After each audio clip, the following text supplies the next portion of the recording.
Hi, I'm Tim Nee of Big Span Structures. I'm the Vice President of Frame Supported Structures. And what we're going to show you today is us manufacturing trusses for a 400-foot wide by 1,000-foot long building. And the uniqueness of being able to fabricate a 10-foot section in our overhead hoist system. What you see on the table is one section of 14 of the 400-foot truss. These guys will weld this out on the table, use the overhead hoist to move it, jockey it into position where they then will be able to weld the welds on top of each of the trusses. And what you'll see slowly through this film is how we're able, in this one rig, to manipulate a 4,000-pound truss section from start to finish and out the door for shipping to Puerto Rico. So what you're going to see now is the guys have just finished welded the entire section. They're going to unbolt the jig bolts that hold the piece in position for accuracy. Then you're going to see them come over with the overhead hoist. They'll raise it up, and then they're going to move it right into position over here where they'll be able to get up to the higher parts and weld vertically in horizontal welding.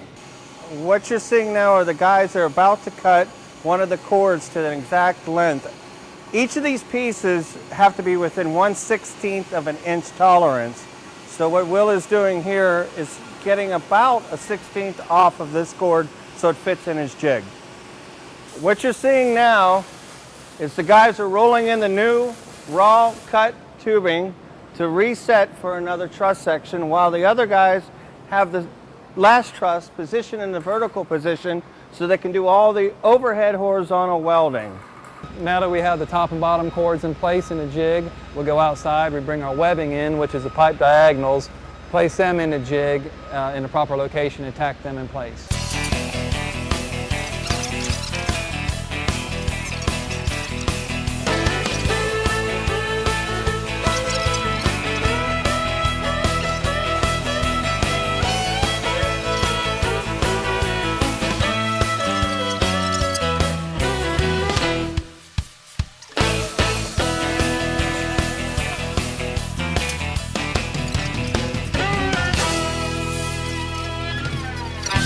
Once the layout and weld tacking are completed, the final welding is done. The finished truss is then wheeled out to await trucking to industrial galvanizers in Tampa.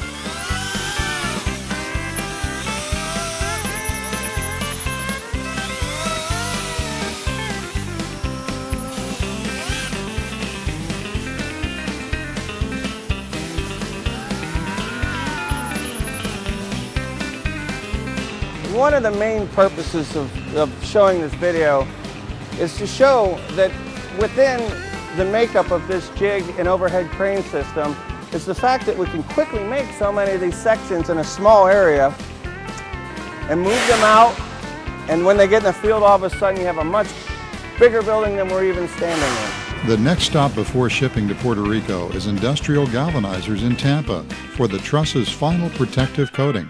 Okay, today for Big Span, what we're going to do is take a short tour of the plant. We're going to show how the product runs, somewhat of a unique product in that it's tubular structure. It's what we call a progressive dip structure, in that it's actually taller than what the kettle is deep, and therefore cannot be coated all at one time. It has to go through the plant, through the process actually 2 times. And so we'll be walking through that process and seeing how that's accomplished. The first process, the trusses are dipped in a solution to remove soft oils, then a rinse tank, and the next step is a hydrochloric acid tank, which pickles the steel and gets rid of all the scale, rust, and other contaminants on the steel. This is followed by another rinse, and then a pre-flux tank, which is shown here. Now that the bare steel is totally prepped, it's ready to be transferred to the galvanizing tank. This tank contains molten zinc plus additives heated to 840 degrees Fahrenheit. After the galvanizing, the tank doors are opened and the trusses are swept and slowly raised. What they're doing now is what we call sweeping the kettle, because when the steel's in there and the product's in there, it puts off these iron oxides, which makes the skimmings on top of the kettle. So to keep that from getting onto or sticking to the product when the product's extracted out of the kettle, we sweep it, we skim it back. And then as the product is slowly extracted, that keep skimming that product, because all the time it's in there, it's creating the iron oxide.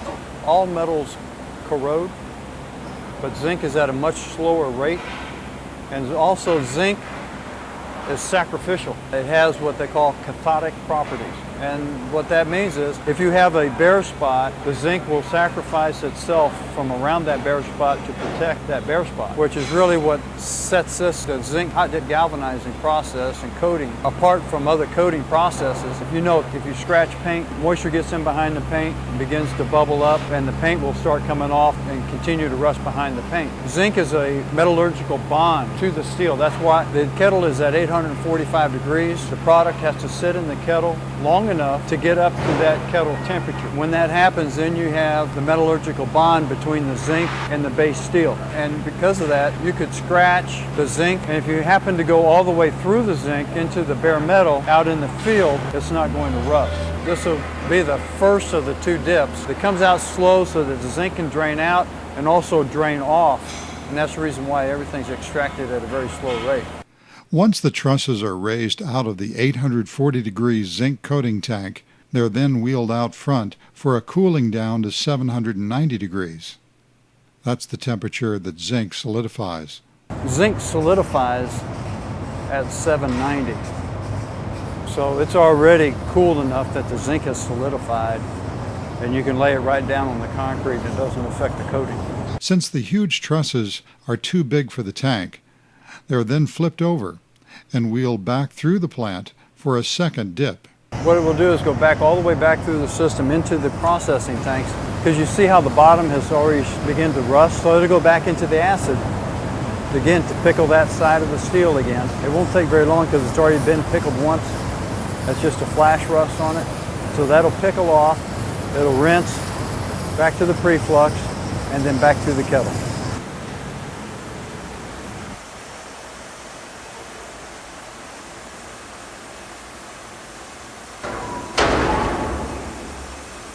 Okay, we finished the second dip, and so we completed the galvanizing dipping process. As you see the smoke coming off of it and the steam, and it's very hot.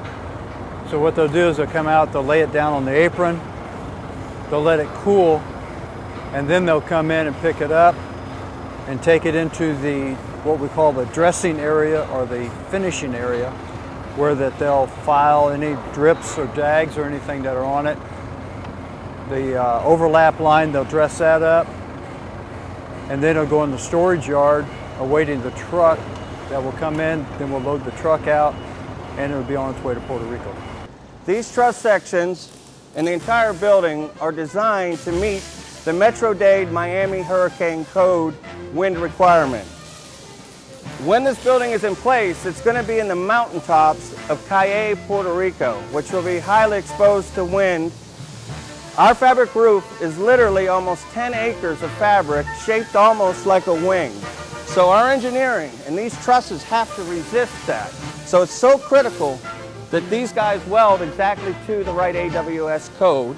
Will, our lead fabricator, is also an accredited AWS instructor. Therefore, our welds are all qualified by a certified instructor. So we have all the confidence in the world that our building will withstand the hurricane codes required in Puerto Rico. For more information on big span structures, call 352-419-4890 or visit our website at www.bigspans.com.